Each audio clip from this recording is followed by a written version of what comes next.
Here Hi everyone, welcome to Awaken Hidden Truth with Scott Lemriel. and We're with talking Perry Vince. We're about just like just I can reach there she is right there, just over on the other part of the world, right to the camera. Oh, there you are. It's yeah. So we're starting. These are not live radio shows, but they're pre-recorded, and then she puts them up on her YouTube channel so that they can benefit people. What we do on these journeys, I can only imagine new people hearing about these radio journeys, like these little radio shows. And oh, sorry. when we go off planet, we go outside the Earth's atmosphere, and we get out of the negativity that saturates the planet Earth's atmosphere. Because the truth of the matter is, every thought and deed ever done to animals, plants, people, to each other, wars, tyrants, kings, past histories, it's all recorded in the ether of the atmosphere itself. It's the micro frequencies of thoughts and emotion, slaughtering people, feeding them to the lions, all that stuff. It's recorded in the atmosphere of the planet, and it bounces around it like an enclosed room with a room full of ping pong balls and mouse traps all going off. And so, like a radio wave can get around the curvature of the atmosphere by bouncing off the ionosphere to get around the curve, so do thoughts and emotions and deeds done to everyone and everything on this planet. So people are trying to wake up. They don't even know this, most people, that they're supposed to be a co creator with the source behind all life. And they're trying to figure out or cross paths with someone or something that can help stimulate that awake. And they're saturated, they're surrounded by negative things that were done 1,000 years ago and 10,000 years ago on this planet. Stuff being done today on Earth. People see it and experience it. And so they operate in one very crucial, misdirected way. They operate from fear. Fear is an artificially created emotion implanted in people on Earth. Scott, and how can we get rid of this negative energy around the planet Earth? Well, the first thing to do is to go into the first sound behind all creation that was set up that way before the lower worlds of time and space were even built. And it's a connective telepathic link between the being running the body through the pineal gland in the center of the brain. The being is not the brain, the being is not the body. It's quite separate from it, actually. And it connects to the first sound that underlies all energy in the entire universe, supports positive and negative, good and bad. These are the things people imagine and bring into their world, mostly through ignorance. They imagine negative Armageddon, end of the world. They say, oh, but I want money and a good life for my family. And they mix the two things up, put both of them out, and this omnipresent living force, the energy that's right out in space, they call divine spirit, between planets and galaxies. Those things float in this other kind of field of energy. It's massively bigger than all the little galaxies that float in it. It's just massive. And so this is a co-creative energy out there, which means that what people imagine, good or bad, it manifests for them. And so people are busy trapping themselves in ignorance by not knowing that when they think and imagine fear and anger and hate and love and kindness at the same time, the two are opposing forces. It goes out in this one energy and it manifests both, and they neutralize each other and ground the energy into the earth. So people don't make progress on Earth.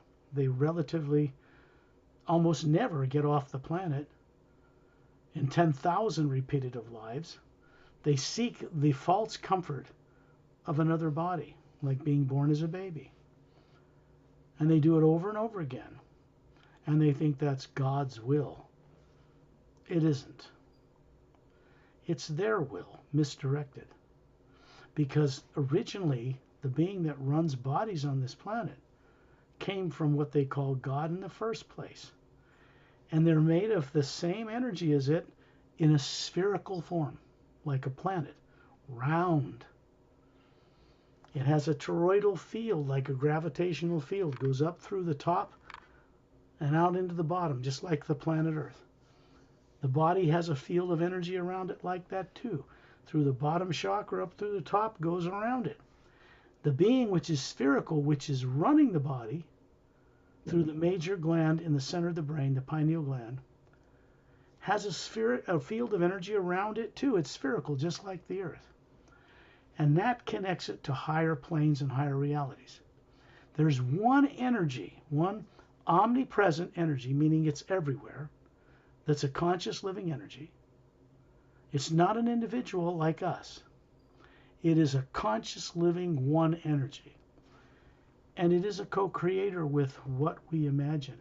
It's a teacher. It's trying to teach people on Earth, as hard as it is, to only imagine that which will be uplifting and beneficial to all life. It's very simple. And it doesn't mean for people on Earth to do that just in their own backyard or just for things on this planet. It means for people to wake up enough to want to respectfully imagine that which is good and uplifting for all life in the entire multidimensional creation, among those billions of galaxies and all the dimensions above that. That's what we're supposed to be doing. That's what more advanced races out in the stars do right now. And people on Earth have been deliberately kept away from knowing that's true by our own governments because they're operating in fear. And they have been since World War II ended. And that's changing too. And it has to change more dramatically for beings from the stars to land here. They could have done it 60 years ago. And governments, even our own presidents in the United States, turned them down. They're out of fear. They're not tyrants. There have been people and weapons, advanced reverse engineered extraterrestrial based weapons on Earth that have been developed to target ships that come here. And every time they fired at one, those ships have never fired back, because if they did, there would be no Washington, D.C. or Moscow or Beijing on this planet. They're just so farther advanced. And yet they've not responded with vengeance or hatred or retaliation. And people on Earth still don't get it to this day. They're still operating in fear of extraterrestrials coming here and taking them over. And they use it as an excuse to stay in power and dominate the rest of their fellow beings on this planet. And they do that because they're afraid. That's the only reason they do it. It means that they're making decisions based on subconscious influences on their psyche, their nervous system. They don't even know we're there. It's subconscious. That means they're not aware of what's influencing them. So you asked a question about what do you do? Well, you start by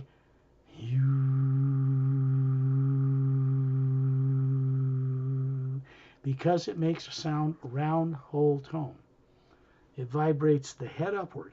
It doesn't work with the lower chakras at all. It works with the controlling gland, the center of the brain, and what people call the crown chakra, upward. So it connects. It's the first half of the word human. It connects right to that energy field out in space that's also in our atmosphere. And then it connects all the way up to the source where people originated from. And that's far beyond the void known to most Buddhist monks. It's way beyond it. So that's the kind of thing that needs to be woken up in human beings on Earth, men and women and children, plants and animals and trees and rocks and everything, for this planet to be embraced by hundreds and hundreds of millions of spacefaring worlds. And given the technology and the education and the enlightenment, the cure for diseases could have been here 65 or 70 years ago. People on Earth in power turned that down several times. They didn't deny it to us. They made it clear to not only leaders in this country that we would be denied the ability to travel in space far beyond the speed of light as long as we are like we are on this planet, at each other's throats, unwilling to work together, lying and cheating and weaseling each other, churches lying to people, governments lying to people. Lying is negative and has a repercussion in space-time by one of the basic laws of physics. You lie, it puts out a negative energy that comes around the universe and comes right back and bites the person in the ass that's doing it, sooner or later, because it's a teacher. We're not supposed to be lying to each other. Governments are not supposed to be saying it's good for the country to lie. That's, pardon the word, that's nonsense. It's caca. It's monkey doo-doo. It's nonsense. There is no way to lie and have it come out good. It's impossible. Basic law of physics says every action creates an equal and opposite reaction in space-time. Goes out into that hue and brings back whatever you put out. It's a teacher. So people on Earth don't get away with anything ever anyway. The worst tyrant, Hitler, he's not dead. His body was destroyed, but he's having to pay a price for what he's done. He's not dead as a being. But he has to do a lot of work in the universe to fix all the junk he caused. Nobody escapes this. Nobody. None of the billionaires on this planet with hundreds of billions of dollars can take one penny with them. And their lives are incredibly short on this planet. They have all this amassed wealth and they don't know really what to do with it, except create more greed and make more money for themselves. They don't put it where it would completely cure this planet. It's hoarded by a number of people. Scott, imagine if some billionaires or millionaires are awakened, the planet Earth would change immediately. Well, yeah, because some of them, there are several very wealthy people on this planet that my people and I are working with right now to get them to just send some funds this way, which is a form of the primordial first sound, the hue, just in the form of money, and send it this way. They could throw $1 billion this way to help this work, or to motion pictures made and stuff, and still have all the 90 billion, 100 billion, 200 billion dollars, wouldn't even miss it. But they don't have the consciousness to do it, so they get trapped by their own wealth, their own egos. And they live and they grow old and they die, and they're grasping at all the things they possessed, and it's taken away from them. They can't take anything with them at all. They can't take an Academy Award with them. Not a drop of money from their bank account goes with them. Their body can't go with them. Nothing can go with them. Not their lovers, their wives, or kids. There's only one thing they take with them: their state of consciousness, what they're aware of. That's it. And if they don't know how to visit other planes while they're alive and gain certain freedom, they're just going to get trapped right back in reincarnating another body, going after more greed. They'll get caught in a habit, and it never ends until they have the courage to step away from it and look at why it's not working lifetime after lifetime. Mm. Every being has to cross this threshold sooner or later. Because the fact is, our destiny as living beings, I'm not talking about bodies, is to be a co-creator with the source behind all life. Not its slave. You don't worship it. You respect it. And then you respect yourself, and then you respect each other, and then you respect all life. Not just life on one little planet. All life in the great God, in all the galaxies, in all the planes, because it's required that we are able to do that before we can have the freedom as beings to play in the grand multidimensional creation. Leave our bodies, go explore faster than a spaceship could ever go. Then they use spaceships for less evolved races to jump across the galaxy, land on Earth, maybe pick someone up once in a rare blue moon, but they do, and go on a mission and do something. They don't come to Earth unless there's a reason for them to do it. They don't have ships to come here to take every person on Earth on a spaceship ride. It's not practical anywhere in creation. So if anybody's going to be taken on a ship, there has to be purpose to it. They are tasked on missions, just like military on Earth, except they don't have subconscious minds. They cannot be influenced in a negative way subconsciously like people on Earth are. So they look at us not being tyrants and say, how can we help a planet full of lunatics stop being insane in the way they live their lives, thinking it's normal? Do people on Earth really think they can slaughter billions of animals every day of the week, eat them, and not pay a price? Do they really believe that? That suffering is through all the people doing it. It's in the atmosphere. It doesn't go away. And the other thing is, everything that's done to anything on this planet cannot leave the atmosphere of this world. It's not a radio wave. It can't go out into space. That's the karma of the planet. Everything done stays in the atmosphere that surrounds this planet. You want to get outside of that negative influence, you got to go outside the atmosphere of Earth. And that's exactly what we do on these journeys. We get it so people begin to have their own direct experience, because otherwise they won't change. Faith won't do it. Belief won't do it. They have to stop being childish and start doing something creatively with their imagination, with the source energy, because it can set them free.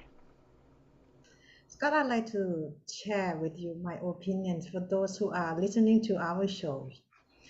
If we understand that we are not the body and the life doesn't end when we lose this body, but Right, the no. future is still there. Hmm. If you understand this, help to co-create to change the planet Earth. The future will be very bright for those, or for everyone who helps. Yeah, absolutely. But it's got to start with a few people that are awake.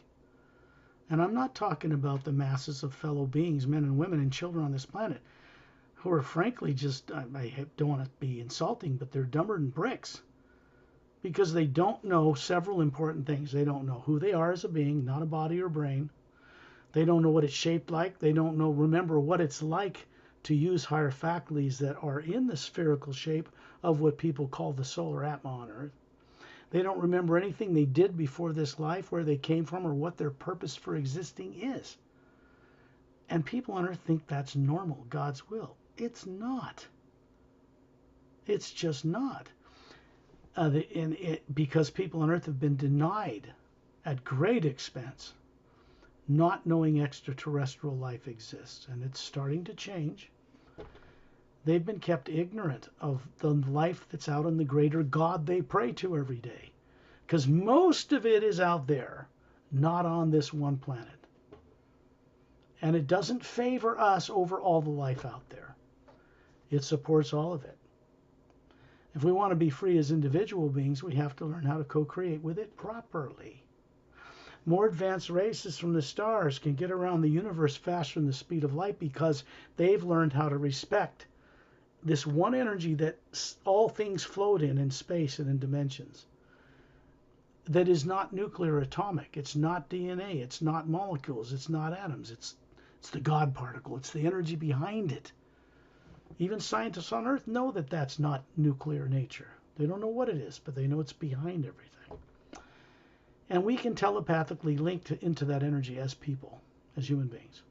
Not the brain, the being running the brain, the real individual. People on Earth are not normal because they don't know what this is. They don't remember any of it. For the most part, they don't. And yet what's normal for mass numbers of people out among the stars is that is normal for them. The nearest planets I know, well, not the nearest, but those that have a great many human beings of this nature in one form or another, among tens of thousands of world systems out past the Pleiades area, there are many areas that are part of a galactic alliance, an organization of world systems centered near the galactic core of this galaxy, on a specific planet. The view in daytime and space around that planet would just blow people right out of their minds. It's very different from what they see from Earth.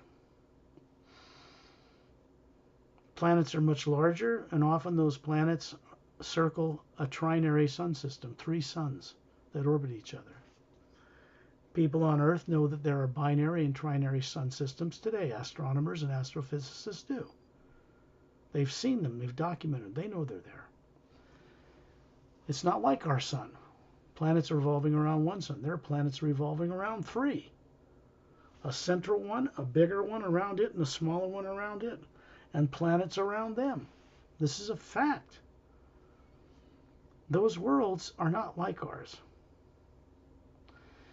There is going to come a time on this planet when beings in large numbers will come here and land. It's inevitable. And it will change the face of this world forever. They're not going to blow up cities. They're not going to kill people. But at some point, they are going to simply neutralize the subconscious drives that make people behave in such a perverted, sadistic manner today on this planet. That's underway. So I don't worry about nuclear war because they're not allowed to use them. And what am I talking about? They're not allowed to set them off and blow them up on people. They snow job the people that they are, but they can't use them. The attempts that they did during after World War II, between the Soviet Union and the United States, the former Soviet Union, when they actually launched to go to nuclear war, and they did this many times, they kept from the people. Their launch computers were shut down from space in both countries. It was not done by people on Earth. It's important to know this. Otherwise, you live in fear the rest of your life. Artificially created fear, by the way. So we'll go on a journey to Norexilam. It is a planet. It is not one of what people on Earth call the Seven Sisters that are visible to the naked eye in certain conditions. There's actually 9 or 12 or more, but you just can't see them from Earth. And there are many thousands of star systems behind them, beyond them, inhabited worlds throughout all of them. It's only 500 light years away or so. That's short distance between sun systems, really. Not so far.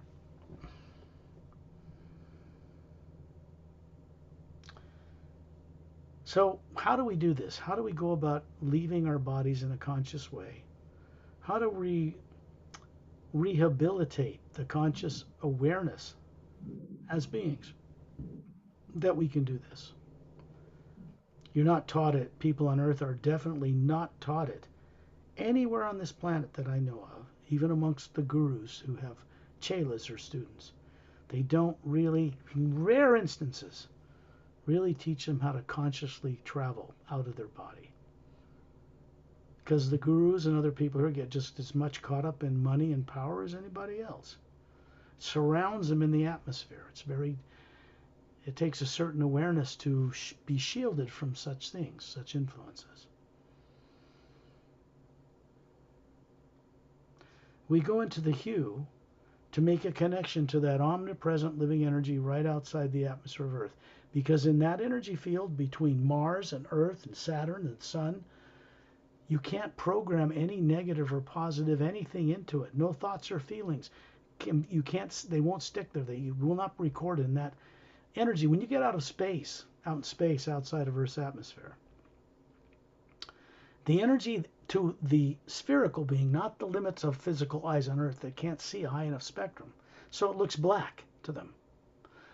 All that background looks black, and all those galaxies that radio telescopes and Hubble telescope take are color composites using electronics to show people what they look like with eyes that can see beyond the limited range of human eyes. Infrared, ultraviolet, X-rays, gamma rays, all these different things. They've labeled different frequencies of the same light. Oh, you can't go faster than the speed of light. That's an artificially created limitation on something in ignorance people on Earth do not understand. They haven't got a clue. The physical eyes can measure, looking with physical eyes can measure that it goes so fast. But it isn't limited to what the physical eyes can determine. This is what they don't get on Earth yet. There is no limits to the speed of light. None. The energy that is out there to a being floating in space looks like a white golden field of light. It's not black. It's not nuclear. It's not atomic. It's living energy, and it supports everything. And it raises in vibration up through higher dimensions, which scientists know exist. They just don't know how to get to them. They don't know what's there. But there are many beings in the universe that do know what is there. Whole planetary systems of beings and children that know what's there. And that's normal to them. If you went to Norexilam, it would be like paradise to anybody on Earth. And it's in the physical universe, in this parallel dimension where Earth is. And they wouldn't be able to comprehend it, how different things are there. People walk around, live 3,000 years in one body or more, or they choose to leave it after 100, but it's a personal choice. There's no tyrant. There's no subconscious fear grounding them to the false belief that they're a physical body that can grow old and stop working and drop out from under you. Because that's all that happens with bodies. They're made of matter. They're a type of sophisticated, genetically evolved machine. It excretes, it takes in energy, and beings run them so they can have physical senses to the parallel dimension of matter on the planet they're in. I can experience birds and animals and talk and love cats and love this and appreciate the mountains and the trees. And you bring this energy back every night when people leave their bodies. They go out of their body and they don't even know it on Earth. They're not trained to bring back or use higher faculties to bring it back and somehow pass it through the little brain they have and get it into their awareness on this planet. There are higher faculties that must be utilized in a conscious way to do this. Since people aren't taught that on Earth, they don't know it growing up. They got one thing, a belief in something someone's taught them out from outside in this world. And the people that are teaching them don't know any more than the people that are being taught. They're working on faith too. So they don't really know. It's belief. Because they just accept that because they don't know how to know. They've forgotten how to know things. How to plug into the multiverse and know things with certainty. A common being that knows what it is, that runs a body that's spherical, that's the shape of what people on Earth call soul. It's not like this at all. Understands their part in creation. They understand how to communicate with that field of energy beyond the Earth. They know how to link through it all the way to the source they came from. And when they do that, the source sees that and begins to draw them back while they're alive. This is the way it works.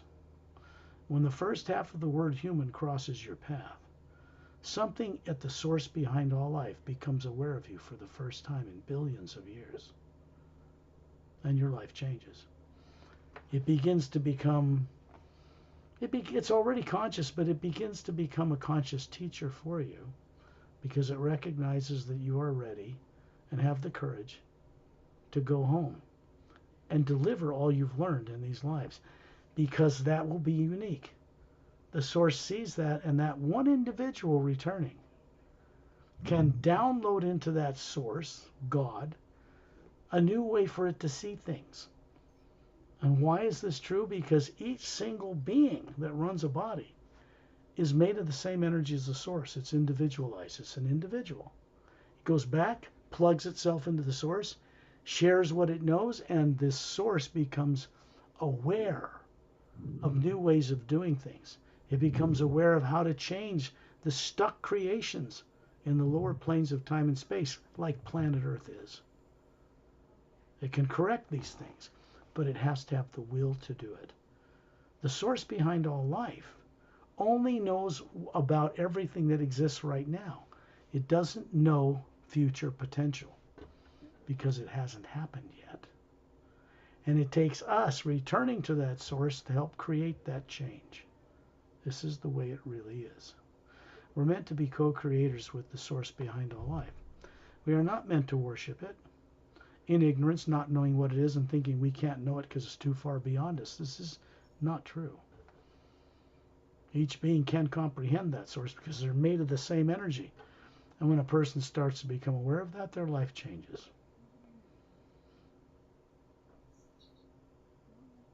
I begin a journey like this by sending out the hue for the benefit of people who might see these videos, for Perry's benefit, for the people in Thailand, for the people around the world, because these little radio shows are guided journeys outside the atmosphere, the negative atmosphere of Earth. It's not any different than what people do when they go to sleep at night, because they put their body in the trance state we call sleep. It means the body runs on automatic while you leave. That's exactly what it means. That's why people's bodies, when they're gone for 8 or 9 hours in sleep, there's nobody home, snoring or whatever it's doing. It's being run on automatic from a distance. You know how thrilling it is for a person to begin to become aware of what they're doing when they're going to bed every night and they don't remember anything when they wake up? Things change for that person. I sent out the hues to make this connection to a group of beings who do not have subconscious minds. They are not from Earth. Many of them are human. Some are not, but very loving, very highly evolved, very respectful. I send these out in higher tones to make connections to higher dimensions. And then we use the imagination, which is not made up in the human brain at all whatsoever. The brain is a certain function, and imagination is not one of them. There is no motion picture camera and projector screen on which images can be shown to you from one brain cell to another. That's silly. That's not in the gray matter of the brain. When a person daydreams or imagines they're somewhere else other than where they are, with their eyes open, even walking down a street, and they think about being in the mountains, it is not the brain that sees them walking in the mountains that weekend when they're going on a camping trip, for instance.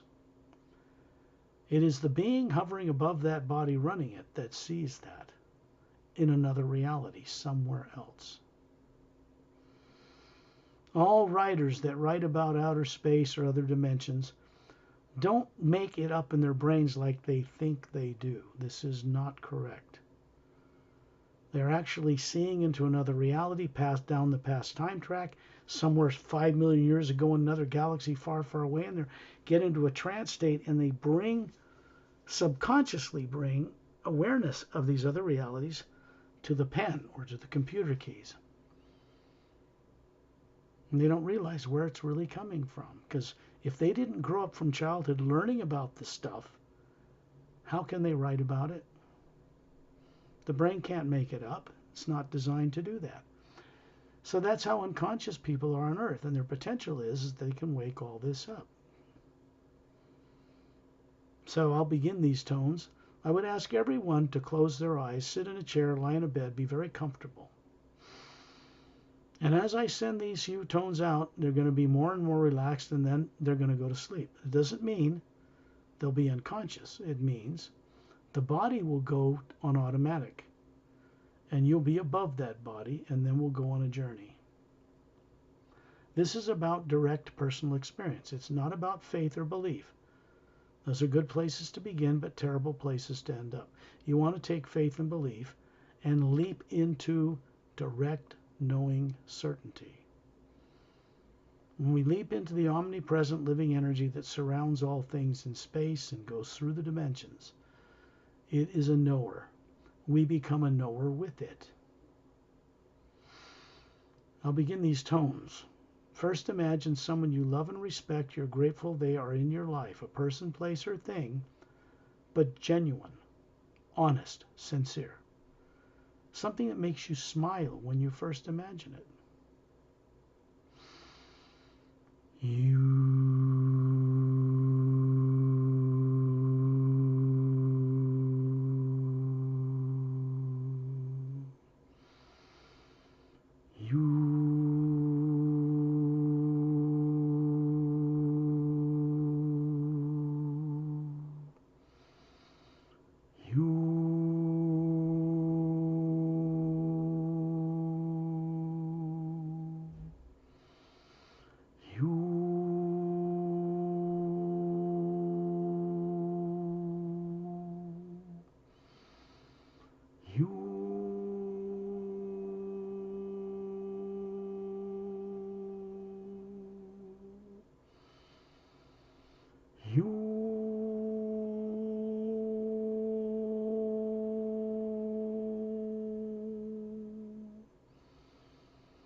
There's a sound that one hears.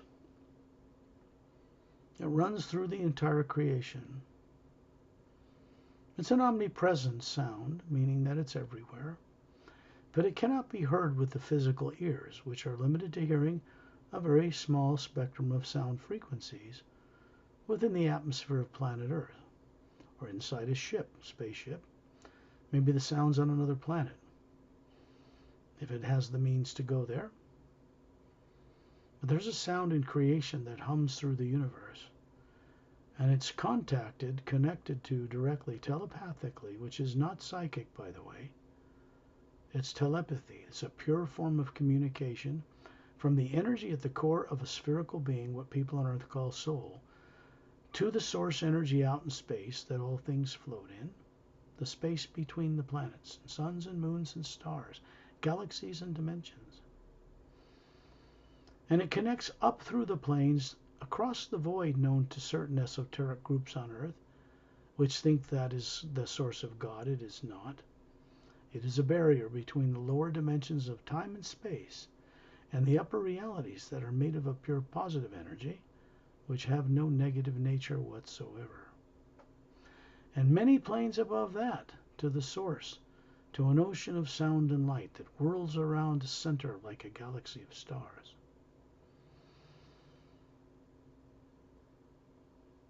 The hue has a twofold way of working with individuals.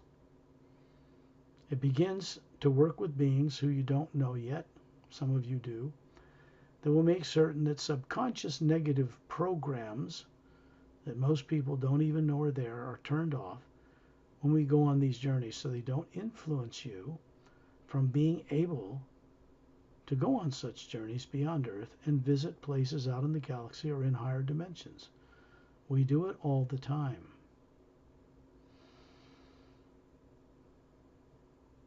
When the body goes to sleep, it's exactly the same way as what you do, like little masters that put your body to sleep every night without effort.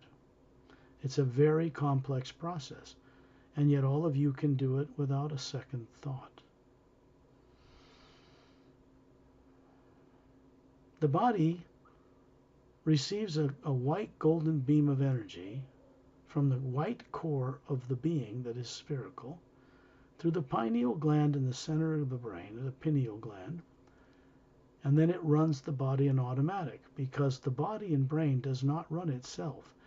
It's like a car. It maybe has gas and fuel, has an engine, but until a being gets in and turns the key in the ignition, it goes nowhere and does nothing. It's the same analogy to a human body. A bird has what is called the Atma, a spherical being, soul, running it, or the bird would not fly, it could not move, it would not function, the heart would not beat. Therefore, all things that guide living things in genetic forms are living beings, without exception. Can you imagine what Earth would be like if everyone on Earth knew this fact? Paradise on earth would be an understatement by a long ways. Everyone on this planet, Earth, has the potential to recover and recall what they were deliberately made to forget sometime long ago in their past, before they ever found themselves incarnated in a body on this planet with no memory, or very little intact. The nature of each spherical atma or soul is to return to the source, to be a co-creator. There is no negative nature, tyrant, being, or technology that can forever hold an atma down from returning. When the hue crosses your path, know that the source is beginning to be aware of you, wherever you are, however unconscious you may be, and it begins to waken up great potential. It begins to bring you on journeys, usually at night when the body's asleep, back home, while the body still lives, and it begins to transform the consciousness itself. At first, it begins to remove what are called subconscious negative misdirecting programs, artificially created. They're implanted in the what's called the electromagnetic field or toroidal field that surrounds a body, just like it surrounds a planet. And then it's implanted as a subconscious mechanism, so the being looks out not with the brain, but the atma itself can have a field of energy placed around that toroidal field around the sphere it is, and it looks out on the universe seeing terror and fear and torture, and is afraid to go home, afraid to leave their body, afraid of everything. That was done by tyrants out in the universe, generally before the end of a great war that took place in our galaxy 500,000 years ago. People on Earth are still affected by this. It's passed on genetically.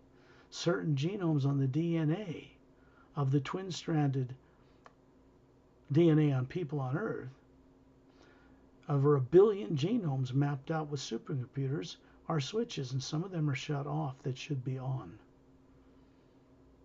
It's as simple as that. There's a higher science to turning those on, and it's done through precise sound frequencies. That technology to do this, to reverse everything that's done to people on Earth, exists in great ancient history out among the stars. It's not new, it's quite ancient. Greater technologies are developed out there now to do many things. Regrow an arm, regrow an eye, by leaving an energy pattern that is not physical out long enough for the molecules to gather around it. This is the way that certain animals who lose their tail or a limb can regrow them. And that's just with the physical mechanics of a physical machine we call a body on Earth.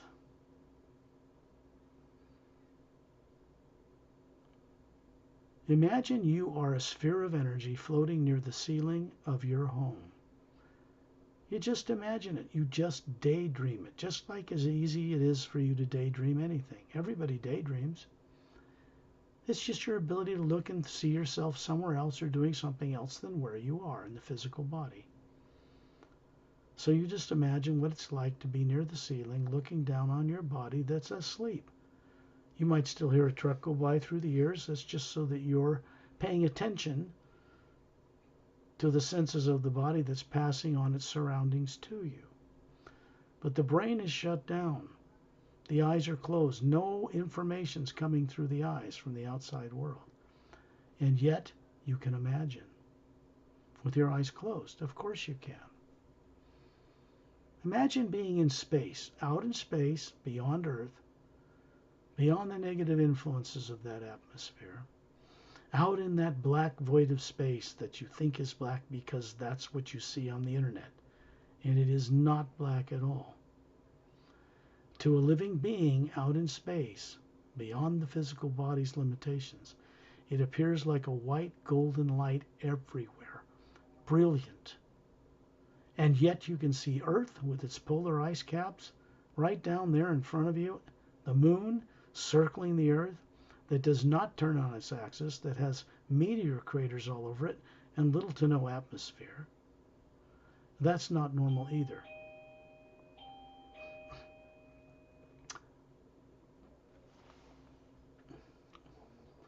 would ask everybody to hold for a minute as I've been summoned, and I'll be right back.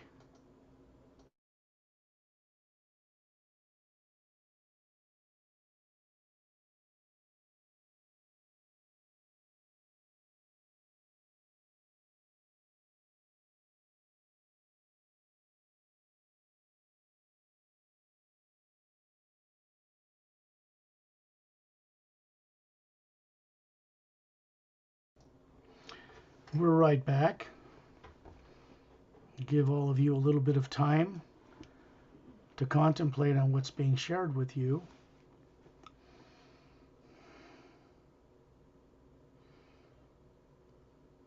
As a being, you can float in space in this white golden light because you're made of the same energy as it. You don't feel cold or heat from space or from the sun. You don't feel radiation.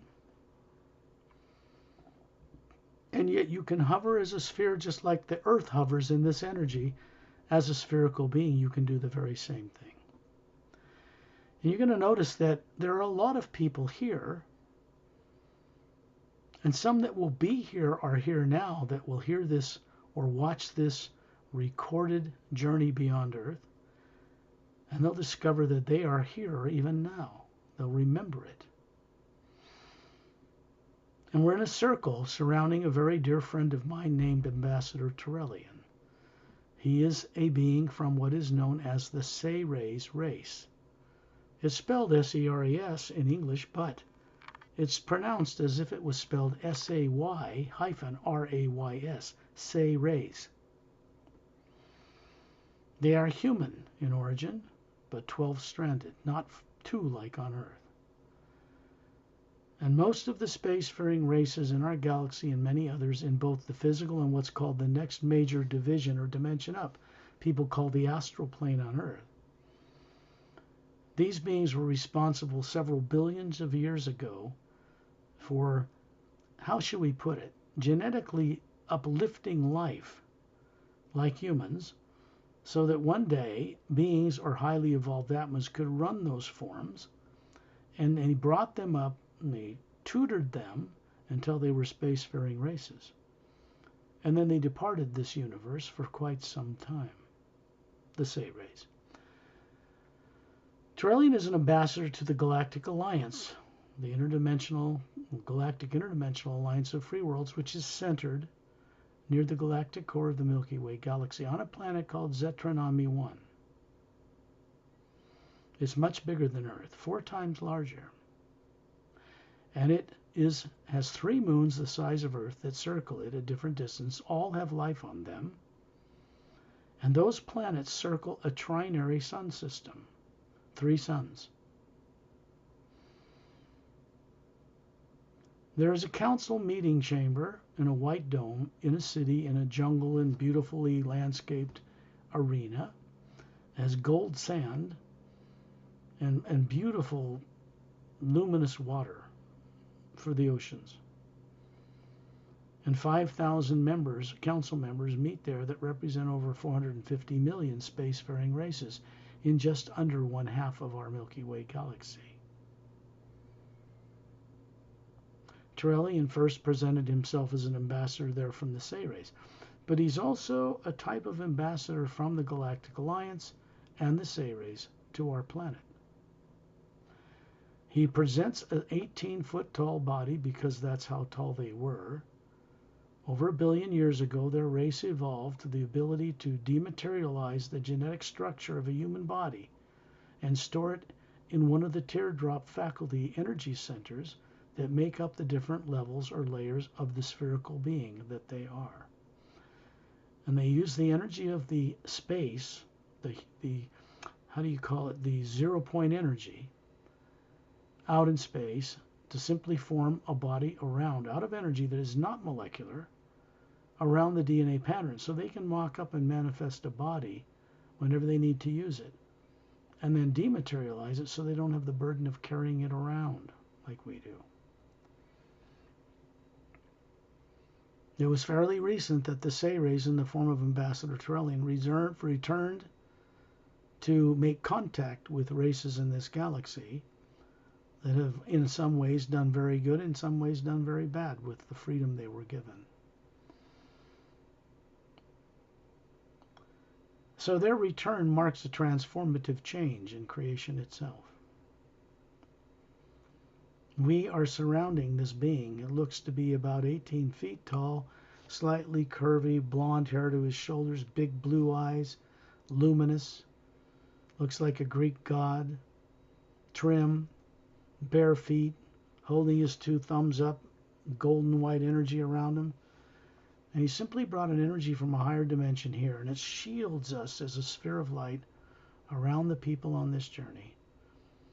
And there are other beings here, masculine and feminine, men and women, who help make certain that subconscious fears you have back on Earth are turned off while the body sleeps and not on this journey with you. This is something they do out of loving kindness. So you can experience yourself as a sphere of light hovering in a circle around Turellian. But there's something more. You see a body that looks like you, standing in space. About 36, male or female, perfectly healthy, flawless, trim, muscular toned. And you, the spherical being hovering above it. That body looks just like you, but there's nothing wrong. It's perfect. It's made of energy. It is not molecular. It's a way you can show each of us a kind of form that you are, an identifying way of seeing what you're like, but it is not a physical body. And you can see that you're hovering in space around Turellian, who's kind of giving you a quirky little smile. And I am there standing beside him. I do this all the time. There are other beings here. Some are not human, but they're more evolved in kindness and wisdom than humans. We won't need to explain who they are now, because this is a journey for new people and those that have experienced this before. We're going to take a trip to two planetary systems in the physical universe we call the Milky Way. One is near the galactic core, not in it, near it. The other is out beyond what people call the Pleiades, about 500 light years away or so, a little further, behind those 7 stars you can see with the naked eye from Earth. And it's a planet larger than Earth. It has moons around it that have life on them. And it also circles a trinary sun system, oddly enough. There are 3 major continents on that land. No polar ice caps. So when you're out here in space, you can see a vortex open like a whirling, hourglass-shaped funnel in space, in the white golden energy of space. It's kind of a blue-green, it looks like water, whirling clockwise slowly. And Turellian and the beings that surround us in a sphere, many of them are master teachers, is going to move this sphere into this opening, and we're going to shoot through it faster than light speed as it's known on Earth, much faster. We're moving in the omnipresent energy that is not nuclear in nature. And as you wheeze down this thing at high speed, you can see through the transparent blue-green water-like light that's circling us, and you can see stars and planets whirling past. And we come out the other end, and suddenly we're stopped in space, and we're looking down on near the center of the galactic core of the Milky Way galaxy. And you can hear a humming like thunder, but gentle and uplifting under your feet. And you can see a white golden light everywhere around the Milky Way galaxy, out to Andromeda, out to millions of other galaxies. And as you look down towards the galactic core, you see that there is a vortex like an hourglass. And there's a toroidal field, like a gravitational field around the Earth, that swings around and underneath the galaxy and back up through it. And there's a shaft of light running up and down the center of it. And it connects to other galaxies in higher parallel dimensions and in higher major divisions or dimensions. They're concentric generators. They regulate higher energy to lower energy, and then it goes out through the stars to feed life in a galaxy. And those galaxies, like the one you're looking down on, float in this other omnipresent, vast field of energy.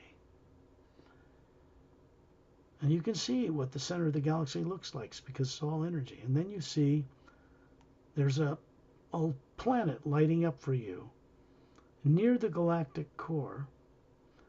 And you can see, even from above the galaxy, that it has 3 planets circling it, and it circles 3 suns.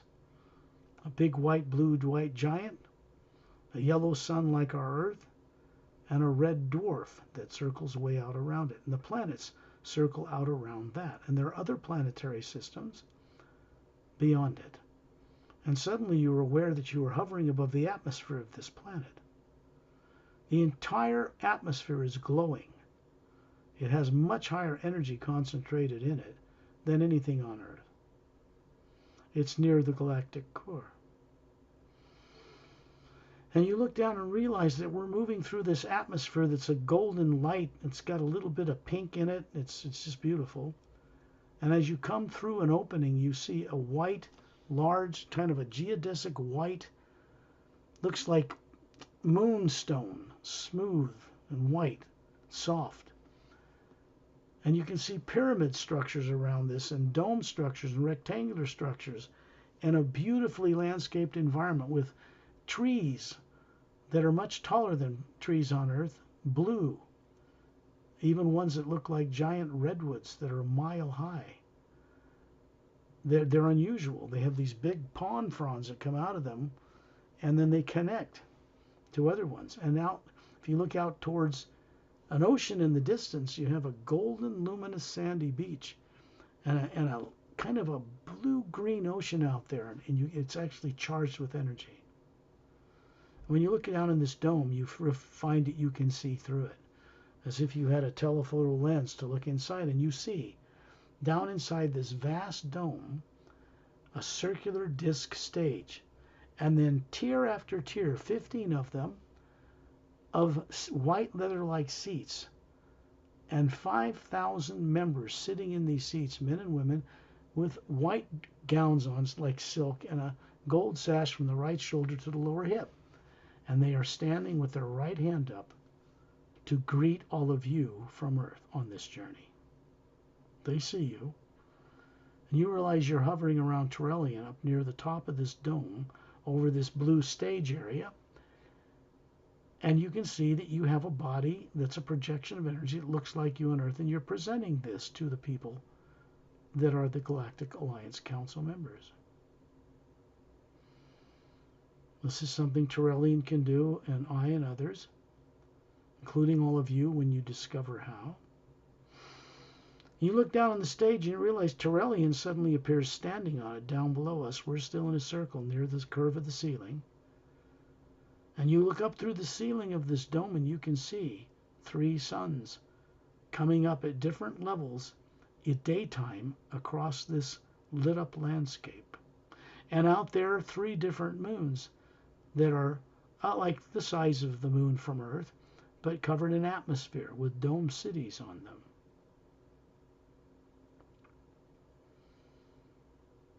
And Turellian raises his right hand in greeting to these members, and you see a beam of golden white light come down through the dome from somewhere above, through his body, out his hands, and into the spheres that are the real beings hovering above these human and humanoid and other forms that are standing in front of these white leather-like chairs. And then you see the beam extend from his fingertips and come through the white core of the being of all of you near the ceiling, and through these physical forms that look like you. And it circles and then returns to Turellian and goes back up the beam, coming down into the top of his head. and then the beam shuts off. And you've been introduced to the Galactic Alliance Council. It's very far away from Earth. Turellian has a big, looks like a big blue book under his right arm. And he opens it up and it hovers in space in front of him. And he shows you the letters on the pages of this book, which are moving and dancing in lines like words on a book, but they're like hieroglyphics. And they change, and they're like fire letters that move on the pages. And he tells all of you telepathically that you can have the wisdom contained in that book transferred into your being if you have the courage to allow the energy that it represents, the knowledge and wisdom of these fire lines, come into you, into the white core of your being, and get stored out in the teardrop shapes of the spherical being you are. There's a white core, a yellow layer with a certain thickness of these teardrops in it. It goes from yellow to orange to red to green to blue to violet to lavender with a golden light around it. And that is what you look like as a being. That image, for the first time, of what we look like as an Atma soul is on the front cover of the Emerald Doorway book published on Earth. That visual will represent and help you to remember what you really are, what you've been made to forget. That's why it's there. It is the first book of the Parallel Time trilogy, and two more, the next two in the series, are being published in the next month to 2 months. They were written many years ago, and now it's time for them to be complete. The Seirei's Agenda, the book that he's showing you, is where I gathered the wisdom to write the Seirei's Agenda book and publish it on Earth with special techniques in the back.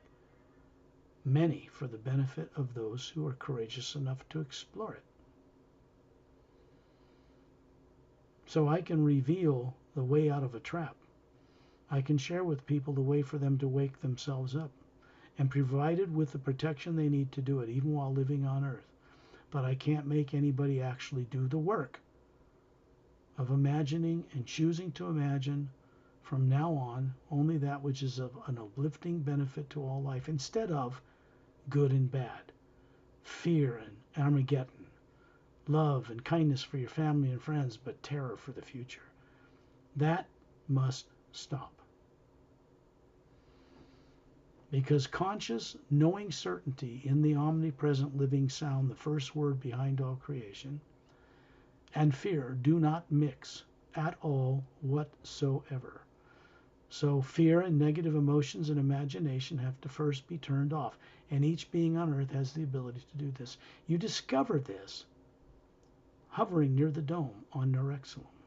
Not Norexilam, Zetranami. We're going to Norexilam next, which is why I brought that up. Now that is a planet on the other side of the galaxy.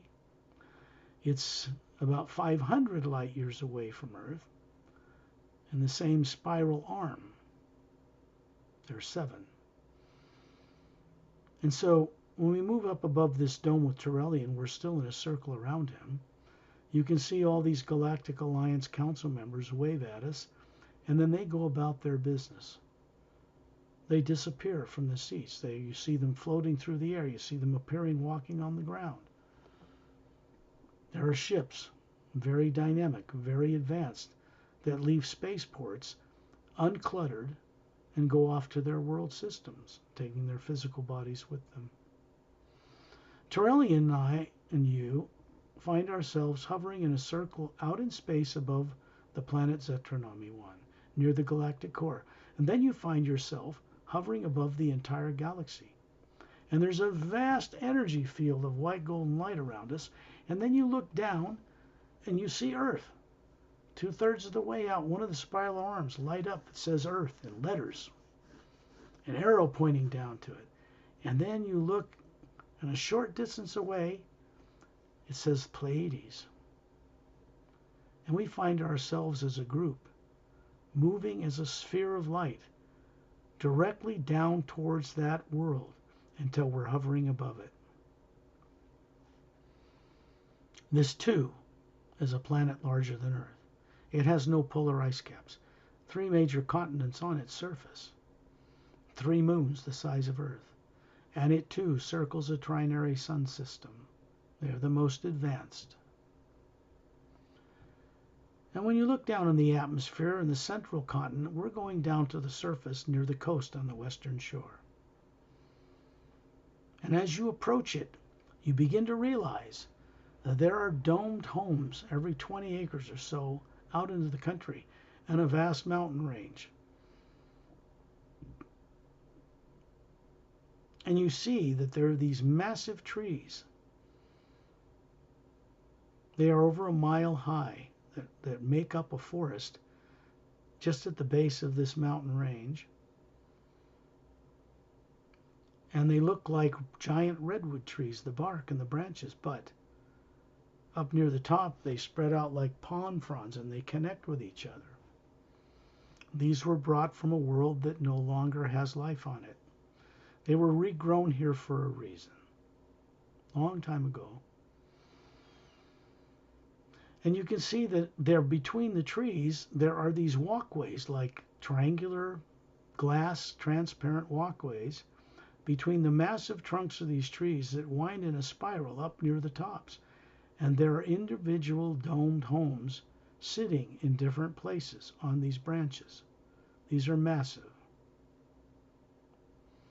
And on the ground, you can see a 3 geodesic dome complex in a field.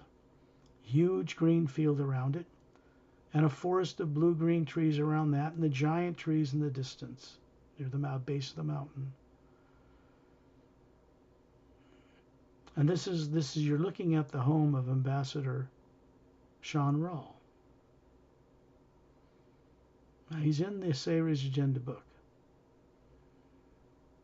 And you can see triangular walkways connecting these huge domes. One has a transparent semi-sphere on top of it, which is like a bedroom. One is an observatory, which has a dome turret on it with very advanced astronomical equipment. And one is a kitchen dome. And inside the triangle center in between them is a botanical garden paradise. The flowering plants around the outside are well cultivated and landscaped. Food that people eat here has much greater nutritive value than anything on Earth. And one of the things you need to see is when you see people walking out on the countryside between these different domes. Each dome has a teleportation center within it, so they can move matter from one point to another without the need to drive a car or anything like that. These are humans. 4-stranded DNA, which makes you perhaps ask the question, why do people on Earth only have 2? That goes back into galactic history and what took place that, shall we say, made some human beings limited in certain ways they were not before. Done by tyrants. They've been stopped. They no longer do this, but people are left with genetically shut down genomes on their DNA, passed on genetically, generation to generation. And this kind of thing has to be turned around on Earth.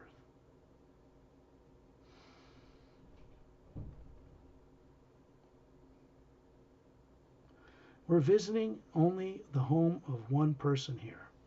A city center off in the distance many miles away has pyramidal, dome shapes and other structures, but it's not cluttered like a downtown metropolis. People do not live in government or scientific centers. They teleport from their homes, at least 20 acres per family, to these centers. People can and live in bodies there at least 1,000 to 3,000 or more years because they have more advanced genetic science. They know how to turn on genomes that are off and keep telomeres on the DNA from shrinking when cells divide. Simple science. This is to show you potential. And then you find yourself in space, high above the Milky Way galaxy, looking down on Zetranami near the galactic core, looking down on Norexilam, 500 light years away from Earth in another solar system, series of stars, and Earth, and our single sun, and the planets that revolve around it. And then you look up, and you realize that what is above this galaxy are other galaxies. And then you look up further, and you realize that there is this vast golden white light that extends further upward, out of view. And Turellian, and us still in a circle around him, is moving like the center of a galaxy with beings around the center to keep us focused. And we're moving up through an opening that widens in the very fabric of space. And it looks like millions of tiny blue cobalt stars whirling clockwise, and it opens a donut-shaped hole. And on the other side, you can see 6 snow-covered mountain peaks.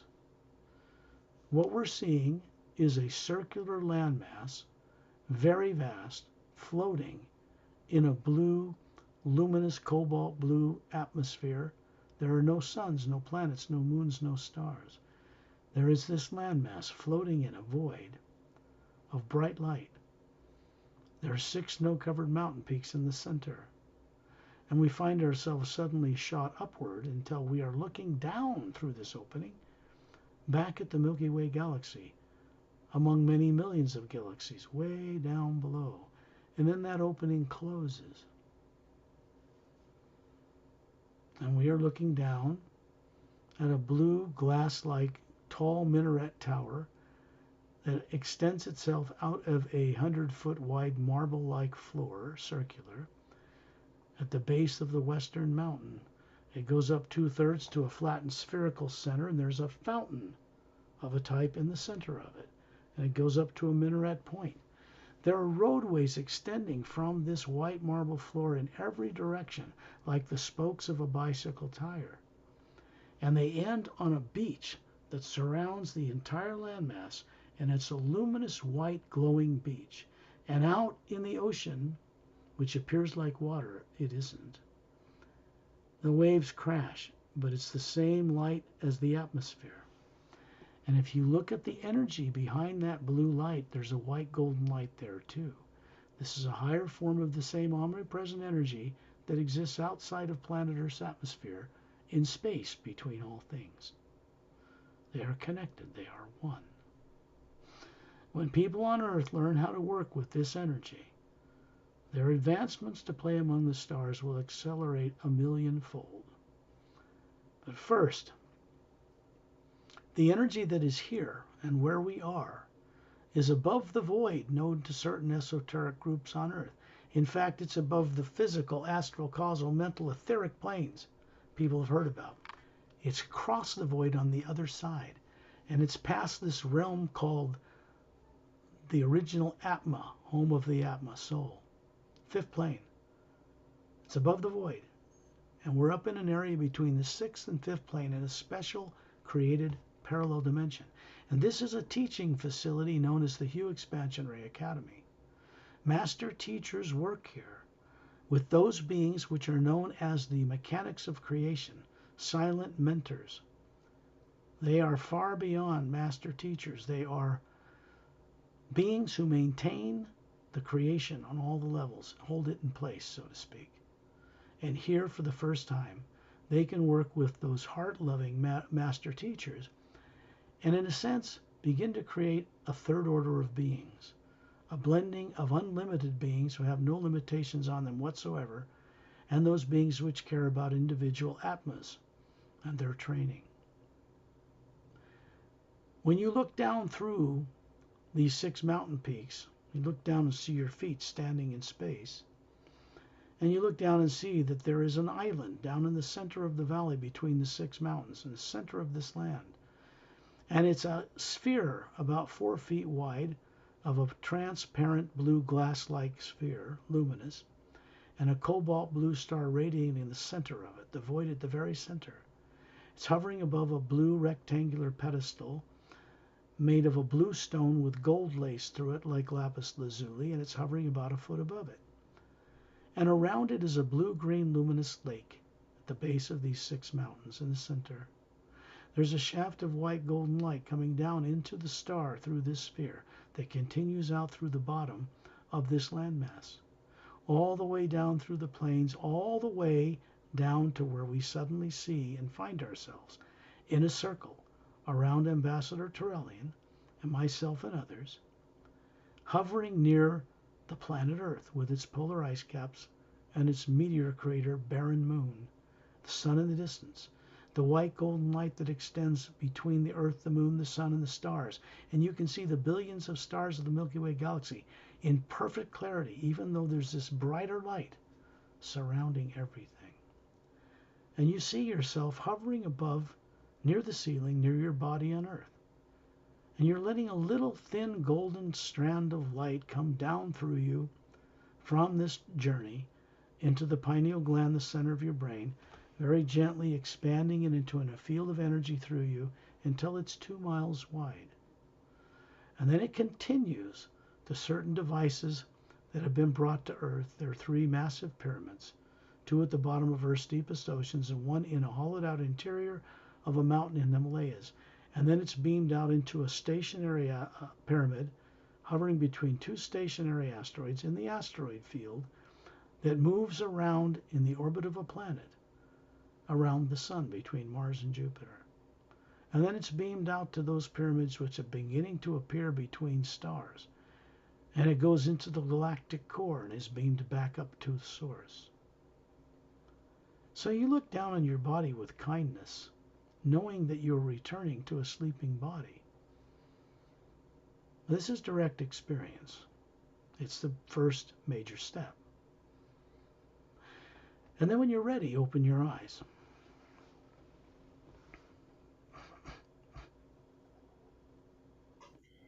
Thank you, Scott, for the journey. Well, you're quite welcome. For those of you who don't know, that's the Stay Raise agenda. Yes. On the cover is a mile long, this is called an Emerald Star Cruiser. It has a bridge on one end, same bridge on the other. It's designed for traveling way out into stars and other galaxies through interdimensional doorways. These are doorways that exist in the universe. These guys did not create. They just figured out how to use them. These are disc-shaped craft with 3 semispheric pods, very advanced, and they're going into the central hull of this ship by raising the molecular time rate of the electromagnetic field around the craft, passing through the molecules and landing in a hangar. There is no open launch bays on this type of craft. This is hidden, stationary, and permanent for now. In the ice rings, these are all ice that make up the rings of the planet Saturn in our solar system. So that's on the front cover of that. This is the Emerald Doorway, and it's the first book of the Parallel Time Trilogy. And if you look at it, this is what you look like as an Atma or soul, not one of these. This is the ancient one. This is what we call prime creator or source. And it has this kind of form, much more dense, all the way up in planes beyond where we went in the Hugh Expansion Ray Academy, much further up. And this represents a location from the Atma plane, just above the void, but this comes from much higher up through this opening. And this master teacher holding a 6-foot tall crystal made of quartz staff with a symbol of ancient, it's in ancient Egypt, like an ankh with a vertical oval hole with a cross. It's a device. It uses it as a teaching tool. They're hovering on anti-gravitic craft, discs that come out of this ship. That's his ship. He's Caucasian male, but not from Earth. She's got blue skin. She's not from Earth. He's not from Earth. They are hovering on these discs at an event just after the poles flipped last time and destroyed Lemuria and Atlantis, which was a colony of that this is 100,000 years ago. And all remained above ground when new continents rose with this volcanic island, which was a seafaring culture that was destroyed 35,000 years ago. So it's not the original Atlantis either. You have to go back further down the time track. So he's showing them, they don't know it yet, and this is a little guy named Etta. And he is a Dren. He can levitate. He's silica-based. His tail grows like crystal opal in bright sunlight. And he's telepathic, has vocal cords, has a photographic memory. He isn't human. And he's great friends with this guy because he remembers everything he sees. So what this master is doing is showing these 3 students what they really look like, because there's a smaller one that looks just like this hovering above each of their heads they don't know about yet. That's the Emerald Doorway. And this is about extraterrestrial involvement in Earth that long ago. Then it goes into the 2 books that were written years ago I've now decided to publish finally. The next one's called Guardians of the Ancient One, and the third one's called Journey to the Center of the Universe. The covers are done. The books are being edited by 4 editors. They're going to be out in the next month or 2, and they complete the journey of the Parallel Time Trilogy. So this is more about extraterrestrial involvement in ancient history and in current time on Earth. And this is about extraterrestrials and how they're changing and what they're doing about Earth and our solar system and the galaxy in present time. A lot of changes going on out there. So I would recommend you get this book. It has special techniques in the back for the prologue and all 29 chapters.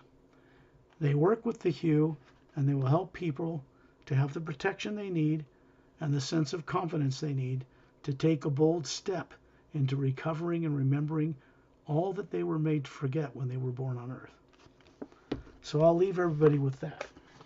Your 2 new books will be out in maybe the end of this month and the beginning of next month, probably. Yeah, I have to review the formatting of the next book, which will be like the Emerald Doorway.